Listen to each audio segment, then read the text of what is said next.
All right, so last night I watched A Cabin in the Woods. And now, spoiler alert, I'm going to talk spoilers. So if you haven't seen this movie and you're going to see it recently, just stop the video, go watch it, and then you can come back and watch the video and tell me what you think. Um, First of all, let me say that I haven't really watched any new movies in a long, like, let me phrase that, any like big popular movies. Sometimes, like on Netflix, I might see something. And man, this camera, I got a new webcam. It really makes my face look blotchy. Anyways, I haven't watched any really like big new movies in a long time. I just haven't seen anything out that's been like, oh wow, I got to see that. Because it seems like nowadays anything you find that's like even if it's got a good plot, it doesn't really go far enough into it to make it really all that good anymore. It's everything's just sort of a cursory look at, oh wow, that could be such an incredible story, but then it just stops short, and you don't even, you really don't get into it that much. But irrespective of that, a cabin in the woods is basically this idea: these people going into this cabin, and they're basically being set up for this. We think like a reality show type thing, it's where they got cameras on them, and they're trying to influence them to do certain things so they die in a certain way.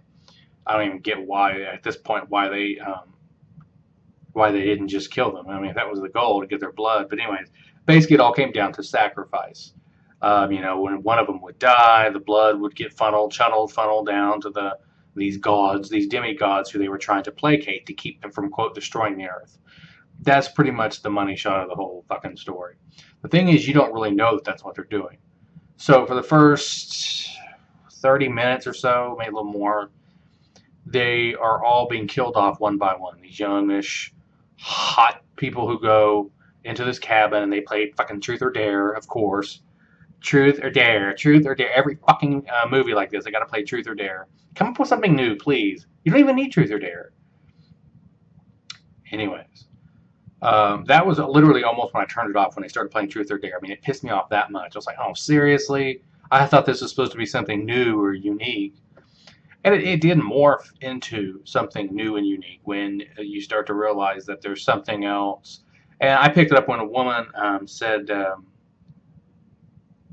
you don't want to upset the ancients, I think was the first thing I heard. And I was like, oh.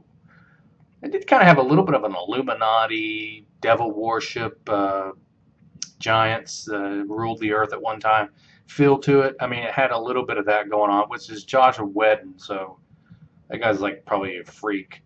I mean, I imagine what his basement looks like. But basically, I view this movie, Cabin in the Woods, in two parts. It's like the first part, which I thought was just total shit. 30 minutes, just total crap. Blah, blah, blah, blah. Blood squirting. And then there was the second half, which was interesting, which was entertaining, thought-provoking, kind of cool, something you don't see very often. And then it stopped, and then it was over. Very weird. In other words, it's a little bit like the movie So I Married an Axe Murderer, where the girl who ends up being the axe murderer, she's like, no, let me, why don't you stay? Let me fix you breakfast. What do you say about eggs, hash browns, pancakes? She rattles off a list. And then they flash to her immediately pouring some Frosted Flakes in a bowl. And she says, sorry, we didn't have all that other stuff. Have all that other stuff. And Michael Myers is like, no, I loved cereal.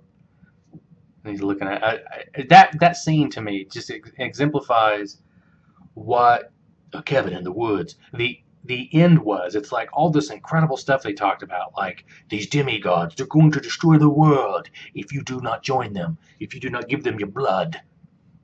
And she doesn't give them their blood. The demigod comes up to destroy the world, and the movie's over. And I'm like, wait a minute here. I want to see that fucking story. Why did I just watch this piece of shit? You know what I mean? Like, that's the story. And I had the same feeling with Prometheus.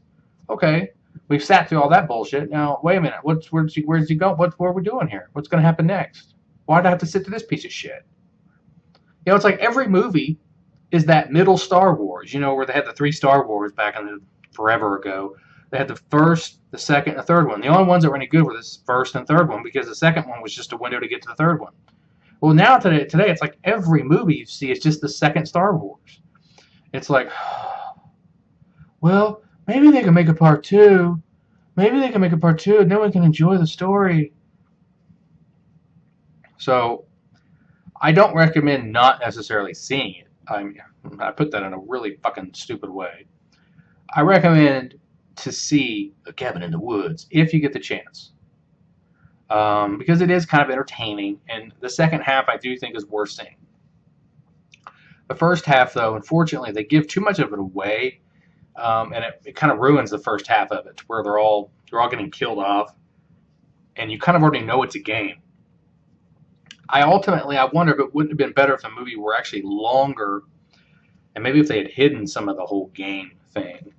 But, you know, I don't know. Maybe it's because I'm older, bitter, and jaded, and my likes and dislikes and tastes have changed. And again, I'm not saying it's horrible. I did like and I enjoyed the creativity of it. But it's sort of like they just showed you how creative they are. They didn't really bring you into it. And I don't like gore for the sake of gore. And I felt like that they thought it was so fucking cool to have people like explode with blood everywhere. Maybe when you're 5 to 10 years old or something, that might be cool. But at what age does that become uncool is what I would like to know. I mean, I found it more funny. I was laughing when that was happening because of all the different characters or whatever you want to call them. That basically is like Fantasyland evil characters coming out of a box and just killing everything they can find. Now, why they wanted to kill everything, I don't know. But it didn't matter because it was funny. You know, there was a python. I mean, all kinds of shit. A python, ghosts. It looked like one of them was a Prometheus dude. I don't know my character, so I'm sure Scott Wedden does, or whatever the hell his name is. Jason, whatever was it? Well, I forgot his name, so fuck it. Anyways, overall, I think, you know, you should see it. There was one other movie I wanted to see, and I totally don't know its name. It's a Doomsday. I'm sure Dimcat will watch it. It's a Doomsday-ish, you know, on the road type movie. Totally can't remember the name of it. Nope, don't have it. So never mind. If I don't know the name of it, it doesn't exist. And then, of course, NBC, I believe, has a new show out called Revolution, which is very similar to something I wrote. I mean, it's incredibly similar to it. Although, you know, it's made for TV. It's a series. It doesn't really look all that great to me, but I saw a little bit of it. I mean, it looks okay. Those are hard to pull off. Those are real hard to pull off, and I'm starting to understand that. But I don't know. It's kind of interesting how they titled it Revolution, and it is kind of a little Tea Party-ish. So, I don't know. Now, it looks like I've got like yellow or orange there, but there's nothing there. I can't like clean it off. It's like a shadow or something, but it's really annoying. I promise I haven't had mustard. Oh. Actually, I have had mustard. Fell. So anyways, this is Fat Libertarian here, signing off. New webcam. Watched a new movie.